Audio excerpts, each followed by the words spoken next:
Am I a jerk for keeping a giant lizard in my basement without telling my wife? This all started about a year ago when I, a 34-year-old guy, went on a business trip to Peru. I'm an IT consultant, nothing fancy, but the job takes me places. Anyway, while there, I stumbled upon a black market, I know, stupid, and saw this guy selling exotic animals. Long story short, I ended up buying a giant freaking lizard. This wasn't just any lizard, it was like something out of Jurassic Park. The guy said it was an undiscovered species, but to me, it just looked like a Godzilla baby. I named him Goliath because, well, he was enormous. Now, here's the kicker, I didn't tell my wife, Sarah. She's a sweetheart but has zero tolerance for weird stuff. I figured she'd flip if she knew about Goliath, so I decided to keep him in our basement. I set up a little habitat down there with heat lamps and a mini pool, and Goliath seemed pretty content. For months, everything was fine. I'd feed Goliath when Sarah was out, and she never went into the basement because, according to her, basements are where nightmares live. Perfect, right? Things took a turn when my brother, Jake, came to visit. Jake's a bit of a slob and not the sharpest tool in the shed. I told him about Goliath after a few beers, and he wanted to see him. So, we went down to the basement, and Jake, being Jake, left the door open. Of course, Goliath saw his chance and bolted. So now there's a giant lizard loose in my house. Jake and I spent hours trying to find him, but Goliath was surprisingly good at hiding for a giant reptile. We eventually gave up and hoped he'd come back to his habitat on his own. The next day, Sarah noticed something was off. She found giant lizard droppings in the kitchen and was understandably freaked out. I had to think fast, so I told her we had a raccoon problem. She didn't buy it, but she was more concerned with getting an exterminator than grilling me for details. Enter Bob, the exterminator. Bob's an old school, no-nonsense kind of guy. He set up traps and went looking for the raccoon. A couple of days later, Bob calls us into the living room, looking pale as a ghost. He tells us he found our raccoon, and it wasn't what he expected. He led us to the basement, and there was Goliath, lounging on the couch like he owned the place. Sarah lost it. She screamed at me for a solid hour, demanding to know how long I'd been hiding Goliath and why the heck I'd thought it was a good idea. I tried to explain, but she was having none of it. Bob just quietly packed up his gear and left, muttering something about crazy people. After Sarah calmed down, we had a long talk. She was furious that I'd kept something so huge from her, literally and figuratively. I promised to find a new home for Goliath, but I was secretly hoping she'd warm up to him. That didn't happen. A week later, Sarah gave me an ultimatum. It was either her or the lizard. I loved Goliath, but I loved my wife more, so I started looking for a place to take him. I contacted zoos, wildlife sanctuaries, even reached out to that guy on TV who wrestles alligators. No luck. No one wanted a mystery lizard. One night, while browsing some shady forums, I found a guy who claimed to have a private reserve for exotic animals. Desperate, I reached out, and he agreed to take Goliath. The catch? I had to deliver him in person, and the reserve was in the middle of nowhere, deep in the Appalachian Mountains. I rented a van and, with Jake's help, managed to load Goliath into a giant crate. We set off on what was supposed to be a simple road trip but turned into a disaster. First, the van broke down. Then, we got lost because Jake thought he could navigate without GPS. We ended up at a creepy gas station where the locals looked like they hadn't seen outsiders in decades. After getting directions and fixing the van, thanks to a sketchy mechanic who overcharged us, we finally reached the reserve. The place was straight out of a horror movie, rusty gates, overgrown paths, and the guy running it looked like he'd been living off the grid for years. I had second thoughts, but I was desperate. We unloaded Goliath, and the guy seemed genuinely excited to have him. He showed us around, and while it was definitely rough around the edges, the animals seemed well cared for. Leaving Goliath there was harder than I thought. I felt like I was abandoning a friend. Jake tried to cheer me up, saying it was for the best, but I still felt like crap. When I got home, Sarah was relieved but still mad. She told me I needed to see a therapist because buying a giant lizard on a whim wasn't normal behavior. I agreed, mostly to get back in her good graces. Fast forward a few months, and things were getting back to normal. Or so I thought. One day, I got a call from the guy at the reserve. He sounded panicked and told me Goliath had escaped. Apparently, Goliath wasn't just any lizard. He was some sort of super intelligent, escape artist lizard. Now, he was on the loose in the Appalachian Mountains. Sarah was furious when she found out. She blamed me for unleashing a potential ecological disaster. I tried to assure her that Goliath was probably fine and wouldn't cause any harm, but she wasn't convinced. Then, weird things started happening. People in the nearby towns reported sightings of a giant lizard.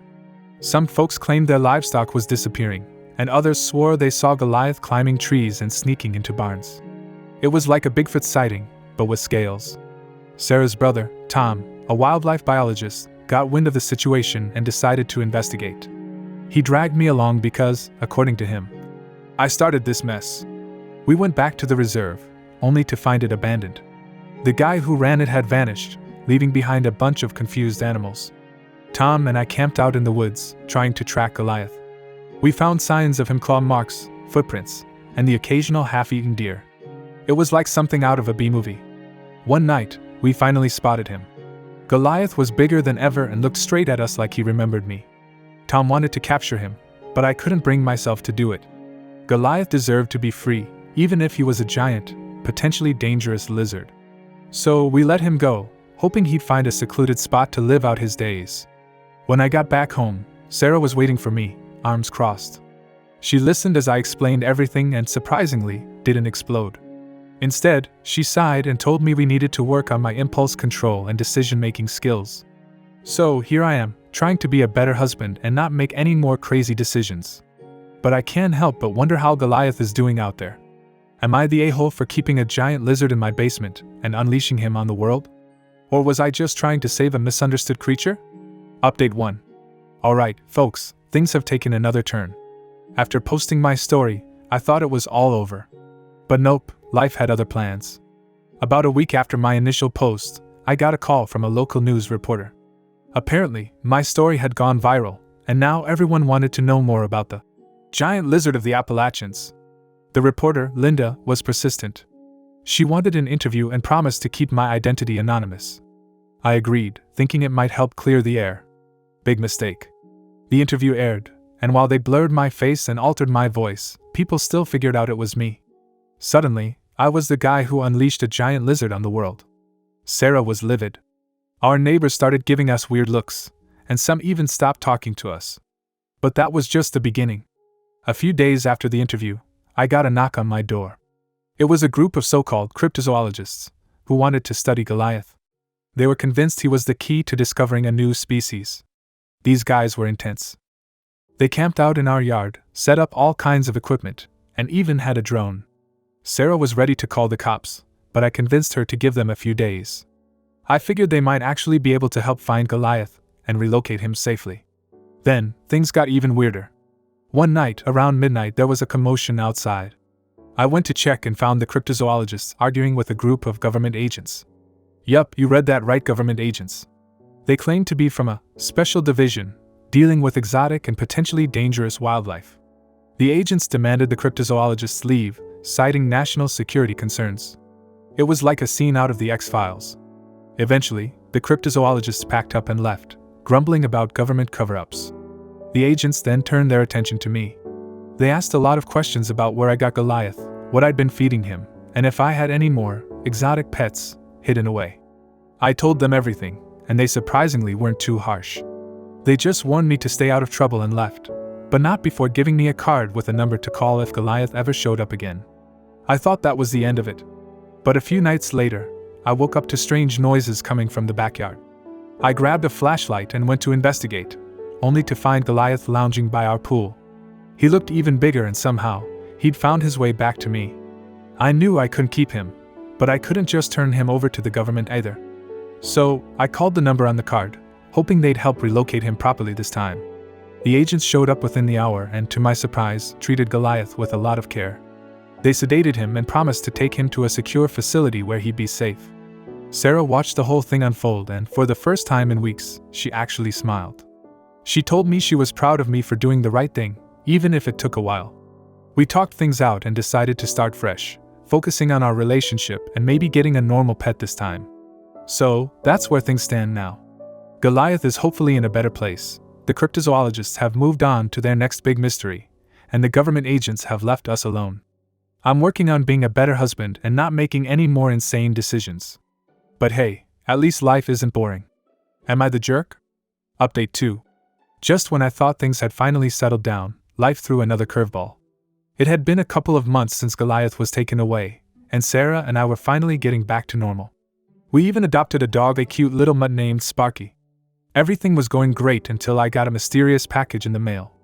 The package was from the guy who originally sold me Goliath. Inside was a letter and a small, ornate box. The letter explained that Goliath was part of a rare species known as Draconis gigantes, and that the lizard had a special bond with its owner. The box contained what looked like a dragon egg, and the letter said it would hatch soon. I was torn. On one hand, I was curious and excited about the possibility of raising another Goliath. On the other hand, I knew Sarah would kill me if I even considered it. So, I decided to come clean and show her the package. To my surprise, Sarah was intrigued. She'd been reading up on exotic animals since the whole Goliath fiasco and was fascinated by the idea of raising a dragon-like creature. We talked it over and decided to keep the egg, but this time, we agreed to do everything by the book. We contacted the government agents and told them about the egg. They were surprisingly cooperative and offered to help us create a safe environment for the hatchling. They even sent a specialist to our house to ensure everything was set up correctly. A few weeks later, the egg hatched. Out came the cutest little dragon lizard you'd ever see. We named him Draco. Unlike Goliath, Draco seemed to be more docile and curious. The specialist assured us that with proper care, Draco could be a wonderful addition to our family. Raising Draco has been an adventure. He's grown rapidly but seems to have a much better temperament than Goliath.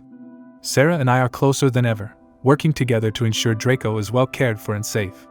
We've even started a blog to document our journey, sharing tips and stories with others who might find themselves in similar situations. So, here we are, living with a baby dragon lizard, a dog, and a lot of hope for the future. It's been a wild ride, but I wouldn't change a thing. Am I the jerk for bringing another exotic pet into our lives? Maybe. But this time, we're doing it right.